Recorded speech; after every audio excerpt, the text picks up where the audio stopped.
hello to you. Miss Tessa, well, what can I say about my female Bredli other than she's turned out to be quite a big girl. Totally unexpected, of course, because I did not expect her to become such a big girl as she has. Behaviour seems to be quite a topic at the moment with some people. I wish it was with more people, because I feel behaviour, in actual fact, to some degree, in a species is more important to me than the species itself.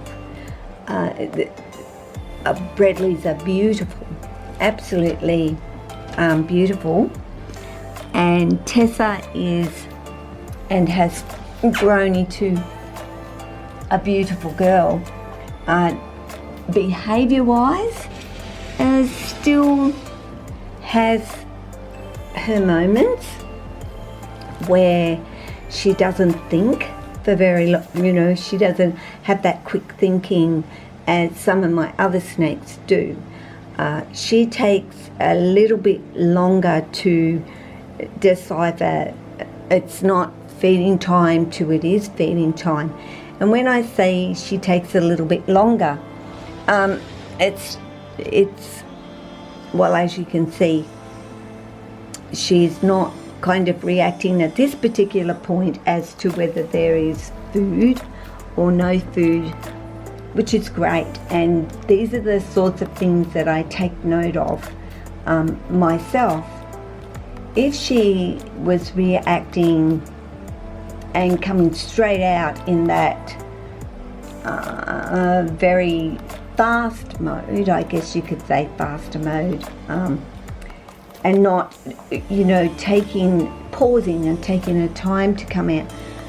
When she comes kind of out really fast, I know that she's thinking food, even though she's not looking to actually strike at me or anything, but I know that she is actually thinking more along the lines of, am I going to be fed today? Also, remember, when you slide that glass open, when you're not in a rush, because you're not feeding your snake, you're just observing or watching or wanting them to come out, take your time in opening that glass. Have another pattern in terms when you're going to feed them of sliding that glass open a little bit faster, because they can tweak to that as well. You take your time. It's not feeding day. You slide it open a lot, in that one smooth, quick motion. Oh, it's feeding day. They get to know signals. A lot of people will use a target. A lot of people will actually have the tongs in their hand. Your snake recognizes and knows that is all associated with them actually being fed. Sliding the glass door open slowly has nothing to do with them eating. That is just allowing them to come out, or for you to observe them. Now I want to clean Tessa's enclosure out today and give her completely new substrate and wash everything down and all that good stuff that we should do. How regularly should you clean out your enclosures? It's often observation from you yourself as to what you can see and what is looking, if you've got a snake that poops and pees from high up, you know there's going to be splatter of urine poop everywhere or somewhere. So that's a more regular job. So you could be doing that every couple of weeks with a snake that poops from a great height, which Tessa does. And a lot of the time, actually, Tessa aims and hangs a tail over her water bowl. So it's literally sometimes just giving a wipe down from where I know she's been or done her business, emptying out, sterilising, disinfecting her water bowl, cleaning it, putting it back in with fresh water, and I'm quite happy with that. But I would say I wipe down every couple of weeks, and I of course spot clean regularly. I'm always looking for something that I might need to clean up. Are you actually going to move? I am giving you the option to actually come out and get some exercise, because you are a very lazy girl, are you not? And Tessa is on a diet at this particular point, are you not? Mum has got you on a little bit of a diet. It's probably why she's although today she's not acting like she's extremely hungry, but there are days where she does. Now, how do you, also cleaning, I'll stay on that subject for now, but once a month I pull everything out. Everything comes out, and I give everything a good wipe over. I may not completely change all of the substrate. I might mix things up for them in terms of what they've got to lay on in there, what they... Like, I know I opened it even wider for you, because why not come out while you have the opportunity, miss? And Tessa is one of my lazier snakes. And lazy, would that be a word I would use with a large snake? A large snake has to exert a lot more energy to do the things that they do, and getting around, other than, say, like the issues that exerts fairly minimal energy to achieve what she wants to do. Tessa, of course, it can be hard work, but when I'm going to do a full clean and change all that substrate, which is absolutely by the 3rd month, pull everything out, clean out all the substrate. I do not believe keeping snakes in a completely sterile environment is good for them. I think they've got to have, yes, of course they've got their smells and things and so forth, but a little bit of poop and a little bit of wee in their enclosure. I don't mean leave it. I of course take it out, but don't take out all the substrate, because they're in a confined space, right? They can't move away from their poop. No, they can't, and that would be quite horrible to have to lay in your own poop. But you don't have to go overboard with the cleaning. I don't take out my hammocks, which you can see here. I don't take them out. They are permanently fixed in there, you could say. And if she were to wee and poop on them, then they are given a good wash, thorough wash, and F10'd as well. Tessa, please come out. I would even like to take you outside today and see if you would go to the toilet out there for me, which you do sometimes and sometimes you don't. Are you moving, even just fractionally for me? Do you want a nice clean enclosure today? It does not appear so she does, but I know that when I do it, and I'm going to put something in there different for her, I know she loves this stool, and I know she loves, she's done a right there I can see. So I'm going to have to clean that, which I only just cleaned that for you the other day. I know she also likes to spread out here, so they get their favourite things. She loves being on this shelf. That is removable, so if she should mess that, I take it out and I give it a wash and I just put it back in. Now, am I overly fussy? I don't think I'm ever overly fussy with the way I do things with them, because I don't think it's a good thing to be that way. Snakes live out in the wild, an environment that is not sterilised and clean, and could be quite dirty actually. I mean, they'll go into chook pens and lay in chook shit for whatever and digest in there, and mainly because they can't get back out because their bellies have got too fat, and then they get themselves into trouble by the people that are there or who own the chooks.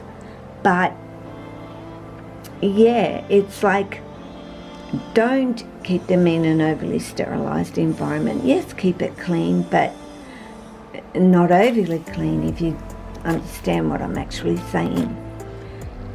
And my snakes are being so boring. Like, I've done the video with Midget sitting there and saying I felt so neglectful, and I actually have, honestly. I've felt extremely neglectful. I'm out of whack, and I feel I've been neglectful to my snakes. Ultimately, just giving them something to eat, freshening up their water, cleaning up, spot clean, pretty much, and doing not much at all. So every day now, every day, I am down here and I bring my camera down and I am getting back into what I love. I guess is the word. I really love being around them. I miss the fact I am upstairs, which is our main living space where we live, and down here is where all my snakes are. So I don't get to see them every day, all day. Well, I see them every day, but I don't see them all day. And I miss it, and I miss Lily. Lily was always at her door. Lily was always asking, may I come out, Mum? Lily is over there behind her log. You will see her there, which is one of her favourite spots, and she loves that cork in there. So, but I am going to be putting some aspen and stuff down over here for her today, and the same will go for Tessa. So this takes me hours. I've already done Mr.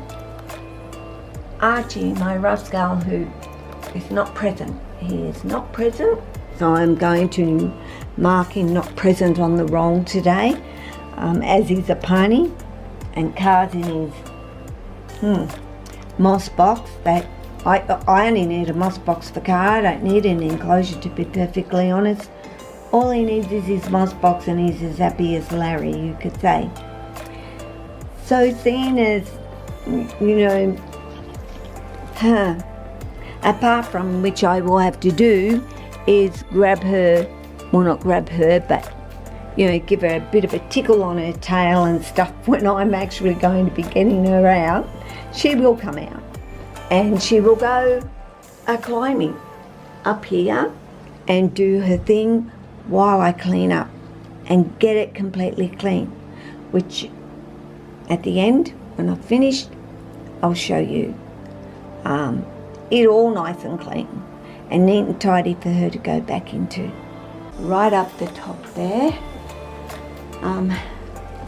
I did put the branch in there to see if she would utilise that and actually come on down, but thus far no.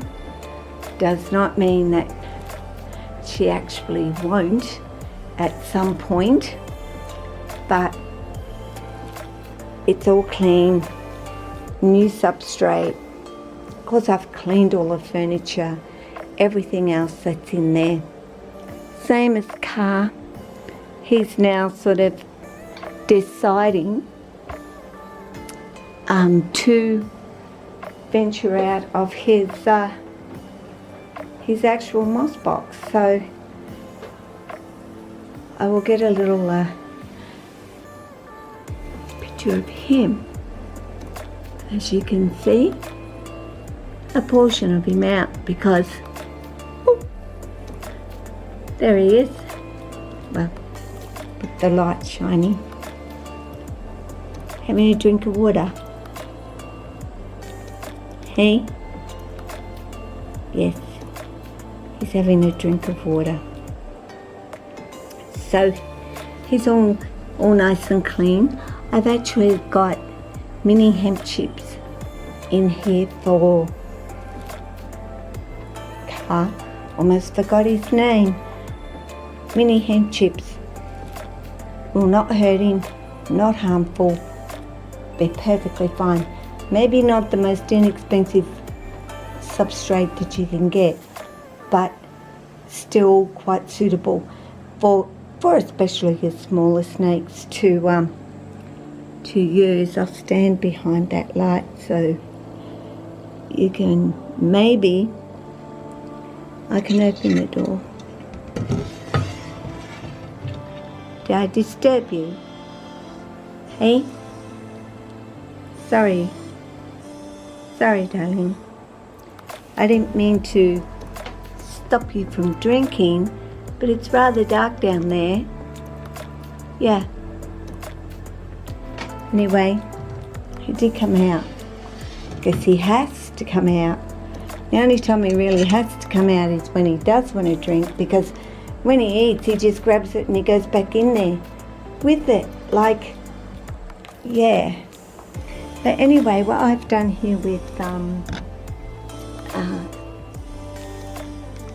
Tessa is I've put a new basket or a different basket in there for her to try. She's just looking at it right now and wondering whether she should or she shouldn't actually go into it. So, you know, she's never seen this before. This is kind of like brand new, and I'm pretty sure that she would be able to actually kind of fit herself in there. So it'll be interesting to see at some point if she decides to try it out, or see what the go is with it, because she does use that stool to take up some of her body space when she's laying there in that corner.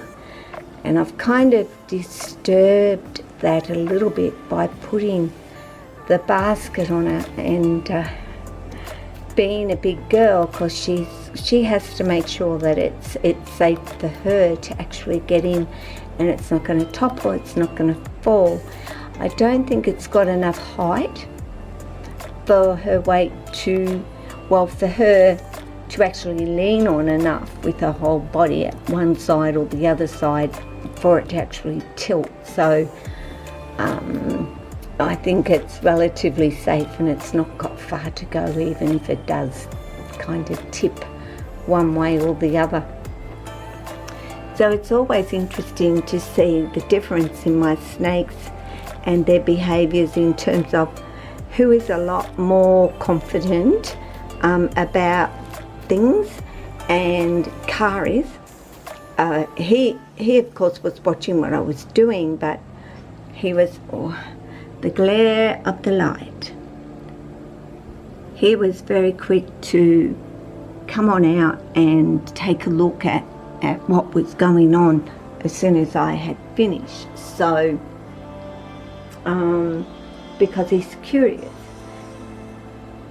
When you put new things in, sometimes they avoid it, and they can avoid it for a long time. Others will investigate it almost, I guess, immediately, which is what Tessa has and is kind of still doing to some degree. looking around, trying to see if there's any major changes that she needs to know about, and yeah, checking them all out. So there's her big fat belly there, and she is over there, through there. Like, she does have plenty of room, you know, to ultimately hang her body and move her body all around the enclosure, but she certainly needs a much bigger one. Height wise, I'm still thinking she needs the well, at least the 2.5 to 3 foot high. And so long as she has, I want her to have more area in which she can ultimately stretch herself out lengthwise, and I wanted to have a little bit more in terms of the width in here, but we'll see as we go along. I'm currently getting one organised for a mare, which is going to be about 7 foot long, 3 foot high and 2.5 foot deep. So a mare likes the ground, but I also know she would love to be up top in branches and so on. So yeah, it's always, and that's going to be her final end enclosure, so I have to be kind of 100% sure of what I'm going to do. But anyway, while Tessa is figuring this all out down here, if I could see her, if you can see her over there. But it's time for me to go upstairs at this particular point anyway and get my cats fed. So anyway, clean enclosures. Now, more to move on to tomorrow. Take care, everyone. Ciao.